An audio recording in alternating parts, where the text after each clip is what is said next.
Well, hello everybody. It is time once again for my top 10 favorite movies of the year. Sorry this took so long, but this was a really hard list to put together this year because I saw a lot of movies in 2018 that I really liked, so just narrowing it down to 10 in the first place was very difficult, and then trying to order them this is why it sucks to be indecisive. But anyway, I finally had the list put together, but if you ask me again tomorrow, I will probably give you a completely different list. Except number one, I feel pretty confident about that. As always, this list is purely my own personal opinion and is not intended in any way to be objective, because that's not how criticism works. If you have a problem with this, you must be new here. Welcome. Now get out. And please keep in mind, I can only rate movies that I have actually seen, and I don't have time to see everything. So if your favorite movie did not end up on this list, there's a chance I just haven't had a chance to see it yet. I've heard good things about Sorry to Bother You, but I haven't seen it, so I can't rate it. I know. It's on my to-do list. I'll get to it. Anyway, let's get down to it. These are my top 10 favorite movies from 2018. Number 10. Incredibles 2. Finally, the long-awaited sequel to the only good Fantastic Four movie ever made. Was it as good as its predecessor? Not quite, especially if you're an epileptic, and boy did Disney screw the pooch on that one. But it was still a lot of fun. Stellar animation, epilepsy triggers notwithstanding, outstanding performances from the cast, thrilling action sequences, and I really liked the aspiring superheroes, especially Void. Bringing Elastigirl into the spotlight this time around was a smart move, though making Mr. Incredible a stay-at-home dad wasn't really as weird as the movie made it out to be. What makes this family weird by today's standards is having a stay-at-home parent at all. Although finding a nanny who could handle Jack Jack would be difficult. Speaking of which, his fight with the raccoon was worth the price of admission alone. Number 9. Mission Impossible Fallout. Mission Impossible got off to a rocky start, but ever since MI3, it's been one of the better action movie franchises, and Fallout continues that tradition, and is also the franchise's first direct sequel. It has some fast-paced and hard-hitting action sequences, beautiful locales, and plenty of twists and turns in the story. Although maybe they got a little bit too twist-happy, but still, it was fun. And I am still amazed at what Tom Cruise is willing to do and what the producers are willing to let him do.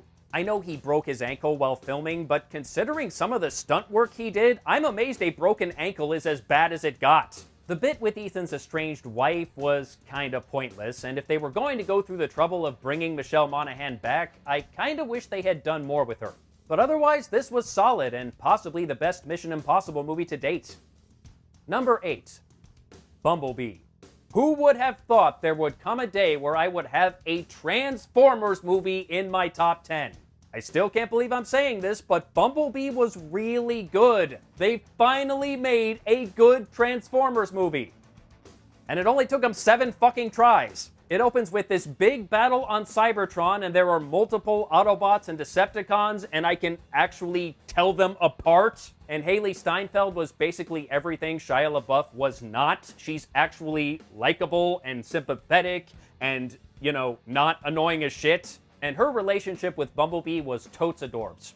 And I know I am way too old to say totes adorbs, but I don't care because they were, damn it. And yes, they did go with the Bumblebee can't speak thing again, but this time it actually kinda worked. It didn't feel like just a stupid gimmick, it actually had some charm to it. And based on how the movie ended, this is apparently a reboot. I am okay with that. Number 7. A Quiet Place. This was a very interesting concept for a horror movie, and indeed for a movie in general, considering most of the dialogue was in ASL. And the tension was palpable, especially during the birth scene. Holy shit. What really made this work was the cast. They all worked very well together. Millicent Simmons was especially impressive, as was John Krasinski, both in front of and behind the camera. Number 6. Teen Titans Go! To the movies. This is probably the biggest surprise of the year for me, even more so than Bumblebee actually being good. I was not expecting much from a movie based on a 15-minute children's cartoon, but what I got was basically Deadpool for kids. And as someone who likes Deadpool and is basically a big kid, this was perfect. But don't call him Deadpool. His name is not Deadpool, it's Slade. It was funny, it was exciting, and I still cannot believe they had the balls to do that Crime Alley bit. That just, wow. And arguably the best Stan Lee cameo ever. God rest his soul. Number 5. Halloween. I wasn't expecting much from this one either, but I cannot come to any conclusion other than they finally made a good Halloween sequel. Only took them 10 tries. That's more tries than it took to make a good Transformers movie. It's basically a cross between Halloween and Terminator 2, and it's awesome.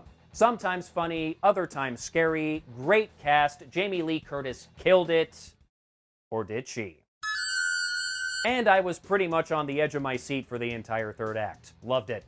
Number 4. Annihilation. I am blown away by how this movie managed to combine the beautiful and the disturbing. Two things that normally don't go together, but somehow Alex Garland pulled it off. And to live in his mind for just one day would probably give me nightmares for the rest of my life. And I mean that as a compliment. Visually, I don't think I've ever seen anything quite like this. And it certainly doesn't hurt that it had a stellar cast. Natalie Portman, Tessa Thompson, Gina Rodriguez, Jennifer Jason Leigh, Oscar Isaac. But even though I'm putting this movie in my top 10, I kinda hate it because I can never look at bears the same way again. Those of you who have seen this movie know exactly what I'm talking about. Those of you who have not, when you do, wear your shitting pants. Because when that bear shows up, you will thank the good Lord above that you wore your shitting pants. And this movie fills the usual box office bomb slot in my top 10 because apparently nobody saw it. And that is a damn shame. Number 3. Searching. So here's the thing. Most found footage movies suck. Hell, I dedicated an entire episode of my show solely to pointing out just how much found footage movies suck. And I did so as someone who is genuinely a fan of the found footage concept. But even I know most of these movies usually suck. And at this point, so do most people. So to even consider making such a movie in 2018 takes huge fucking balls.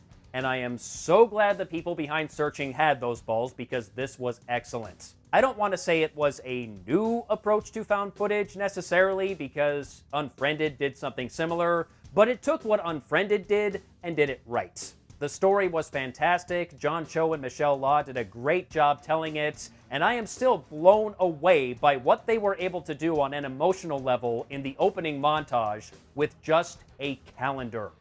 Nothing short of brilliant. Number 2. Black Panther. Armor-plated battle rhinos. Need I say more? Okay, fine, I will. This may very well be the best MCU movie to date. The world of Wakanda was visually breathtaking, killer soundtrack, so many interesting characters that I want to see more of in the future, and I did not see nearly enough of them in Infinity War. More Okoye, more M'Baku, more Shuri, just more of all of this, please. This right here is now the gold standard for superhero movies. At least that's what I thought at the time, but something happened in December. But before we get to that, some honorable mentions. Creed 2. This was pretty good, but a bit of a step back from its predecessor. Adonis Creed seemed to be the least interesting character in his own movie, mainly because the movie didn't seem all that interested in him. Even when it gave him a powerful moment, like his and Bianca's child being born deaf, it just kind of forgot about that and moved on. I was far more invested in the story of Rocky's relationship, or lack thereof, with his son, and Ivan Drago's relationship with his. Hell, the Dragos were probably the most compelling characters in the film. But the performances were solid, the fights were brutal, and the story was pretty good overall, albeit a bit predictable. Ralph Breaks the Internet. Another sequel that I enjoyed very much, but not as much as the original. I'm seeing a pattern here. And part of that may be due to the lack of nostalgia this time around. WreckIt Ralph was basically my childhood on the big screen. Ralph Breaks the Internet was basically my adult life on the big screen, and that's not nearly as charming, let me tell you. But I did love the evolution of Ralph and Vanellope's relationship. The jokes landed more often than not, although some of the internet jokes were not exactly original. And it was fun playing another game of Spot the Reference.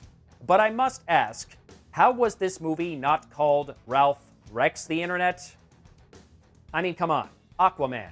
This was easily the second best DCEU movie so far. And if I have to tell you what number 1 is, get out. Get out right now.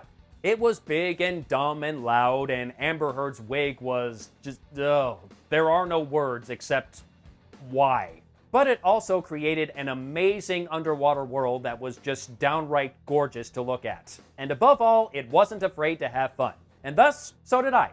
Well, we've put this off long enough. Let's get to it. My number 1 movie of 2018.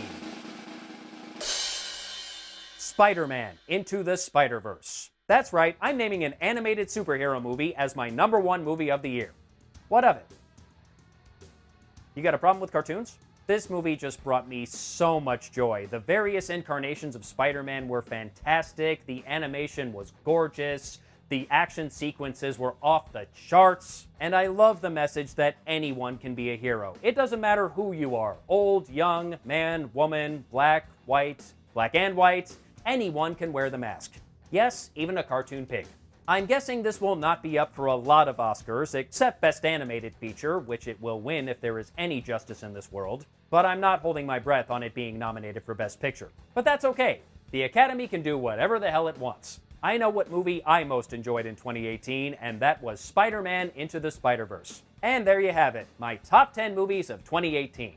And now you may feel free to tell me what a complete hack I am in the comments below. And keep an eye on this channel because in addition to talking about the good, I also have to look at the bad. I mean, the name of this channel is Cinematic Excrements. Next time.